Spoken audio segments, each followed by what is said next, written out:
ბევრი ეპისკოპოსი, რომელიც პოტენციურად კანდიდატად შეიძლება დამდგარიყო, გადაცდა ასაკს 71 წლის თუ გახდი, მორჩა ვეღარ დადგები. ორი ესე ვთქვათ, გამოკვეთილი კანდიდატი, თუმცა გამოკვეთილი კანდიდატი იმიტომ რომ ერთი არის მოსაყდრე და ავტომატურად ხდება ის კანდიდატი, თორემ ის რომ არ იყოს მოსაყდრე, ნამდვილად არ იქნებოდა საერთოდ კანდიდატიც.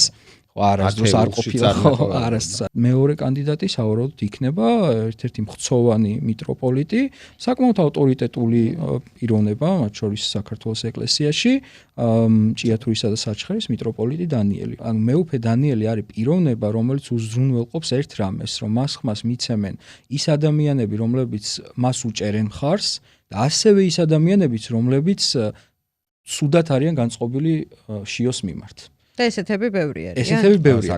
რაც პირიქით ნამდვილად არ მოხდება. მეუფე დანიელის მოღვაწეობა ხო ძალიან ისეთია დაბალანსებულია და ძალიან ნაკლები მტერი ყავს ამ ადამიანს. ერთი წლის წინ როგორც სხვაგვარად ვიტყოდი, ერთი წლის წინ ვიტყოდი, რომ შიაო გახდება აი მაღალი ალბათობით. რატო რა მოხდა ამ თანამოსაყდრეობის დროს შეერყა მას აღმოჩნდა ხაფანგი მისთვის მათ შორის. მართვას აქვს ერთი პრობლემა, რომ შენ გიწევს რთული გადაწყვეტილებების მიღება და ვიღაცების განაცხენება. ბევრ შეცდომებს უშვებს, თან ის არ არის საიმედო პირი, რომელიც რაღაცას დაგვპირდება და ამას შეასრულებს და ეს ბევრმა გამოცადა საკუთარ თავზე.